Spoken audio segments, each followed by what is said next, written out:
പ്രിയ സുഹൃത്തുക്കളെ, സുപ്രഭാതം. ധർമ്മശാലയെക്കുറിച്ച് ഞാൻ ഇന്നലെ ഒരു വാക്ക് ഇട്ടിരുന്നു. ഞാനതിനെക്കുറിച്ച് ചെറുതായിട്ട് നോക്കി.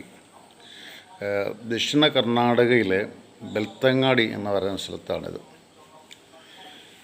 ഇവിടെ ലോർഡ് ശിവയുണ്ട്, മഞ്ജുനാഥ ടെമ്പിൾ എന്നാണ് അറിയപ്പെടുന്നത്. ലോർഡ് ശിവയ്ക്ക് ഡെഡിക്കേറ്റഡ് ആയിരിക്കുന്നത്. ഇത് നല്ല പാരമ്പര്യമുള്ള ക്ഷേത്രമാണ്. ഇത് 800 വർഷത്തിന് മുമ്പ് സ്ഥാപിക്കപ്പെട്ടതാണ്. സ്ഥാപിക്കപ്പെട്ട നോണസ് ധർമ്മശാല എന്നത് നേരത്തെ കുടുംബ എന്ന രീതിയിൽ അറിയപ്പെടുന്നു. അത് എൻ്റെ ചീഫിനെ ഒന്നും ഞാൻ പ്രത്യേകം പറയുന്നില്ല. അവിടെ ഗിഫ്റ്റ് ഓഫ് ഫുഡ്, ഭക്ഷണം ദാനമാണ്. Then medicine, education and freedom from fear, ഇതൊക്കെ പ്രാധാന്യം കൊടുത്തുകൊണ്ട് ഒരു പാരമ്പര്യം സൂക്ഷിച്ച് പോകുന്ന അമ്പലമാണ്.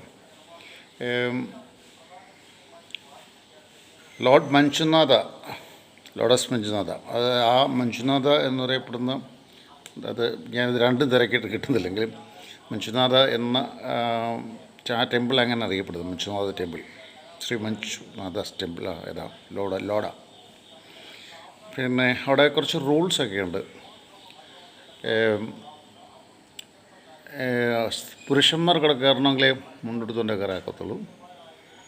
പിന്നെ ഷർട്ട് ഇടാനൊക്കത്തില്ല. അത് പല അമ്പലത്തിലും അങ്ങനെയൊക്കെ തന്നെയാണ്. പല ദേവീ ക്ഷേത്രത്തിലും അങ്ങനെയാണ്. സ്ത്രീകൾക്ക് സാരി മാത്രമേ, സാരിയും ബ്ലൗസും അതിനുള്ള വസ്ത്രങ്ങൾ അത് മാത്രമേ അനുവദനീയമുള്ളൂ. ഹാഫ് പാൻ്റ് ഒക്കത്തില്ല, പാൻ്റ് ആർക്കും ഒക്കത്തില്ല. പെൺകുട്ടികൾക്ക് പോലും ജീൻസ് ഒക്കത്തില്ല. ഒന്നെങ്കിൽ പാവാട, ബ്ലൗസ് അല്ലെങ്കിൽ ചുരിദാർ. അങ്ങനെയാണ്. 2 വയസ്സുള്ള കുട്ടികൾക്ക് അവിടെ സാങ്ച്വറിയിൽ കയറാൻ ഒക്കില്ല. അങ്ങനെ കുറച്ച് നിയമങ്ങൾ അവിടെ സൂക്ഷിക്കുന്നുണ്ട്. അവിടെ എത്ര പേര് വന്നാലും ഭക്ഷണം ഫ്രീ ആണ്. എന്നാലും അവിടെ മുറികൾ അവൈലബിളാണ്. നേരത്തെ ബുക്ക് ചെയ്താൽ ഒരു ആൾക്ക് 4 മുറി വരെ ബുക്ക് ചെയ്യാം. ഒരു കുടുംബത്തിൽ 4 പേർക്ക് എത്താവുന്ന അർത്ഥം. അല്ലെങ്കിൽ 4 പേരായിട്ട് 4, അതിനെക്കുറിച്ച് വലിയ വ്യക്തത എനിക്കില്ല. പിന്നെ കാർത്തിക മാസത്തിൽ ദീപ ഉത്സവമുണ്ട്. കാർത്തിക മാസത്തിൽ അത് 5 ദിവസം നീണ്ടു നിൽക്കുന്ന ദീപമാണ്. അത് ലക്ഷദീപമാണ്. അതായത് 1,00,000 ദീപങ്ങൾ കത്തിച്ചു വെച്ചിട്ടുള്ള. ഇത് കേട്ടപ്പോൾ ഒന്ന് പോയാൽ കൊള്ളാമെന്നൊക്കെ ഒരു ആഗ്രഹമുണ്ട്. 1,00,000 ദീപം കത്തിച്ചു വെച്ചുകൊണ്ടാണ് ഇവിടെ കാര്യങ്ങൾ നടക്കുന്നത്. 1972 മുതൽ അവിടെ ഫ്രീ ആയിട്ട് വിവാഹം നടത്തി കൊടുക്കുന്നുണ്ട്. തുടക്കം വീരേന്ദ്ര ഹെഗ്ഡെ എന്ന് പറയപ്പെടുന്ന ആളാണ് അതിൻ്റെ തുടക്കം.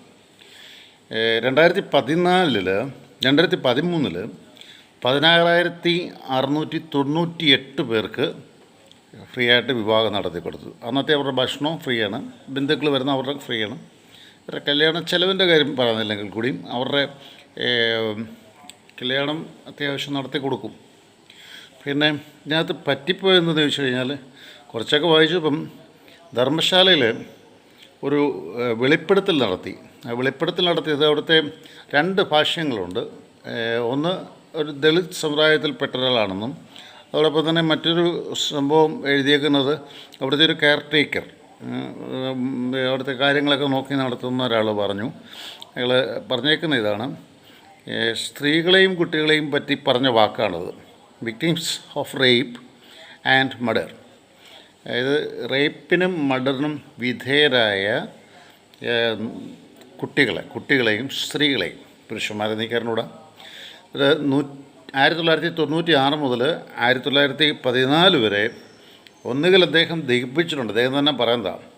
അപ്പോൾ ദഹിപ്പിച്ചിട്ടുണ്ട്, അല്ലെങ്കിൽ അദ്ദേഹം കുഴിച്ച് ഇട്ടിട്ടുണ്ട്.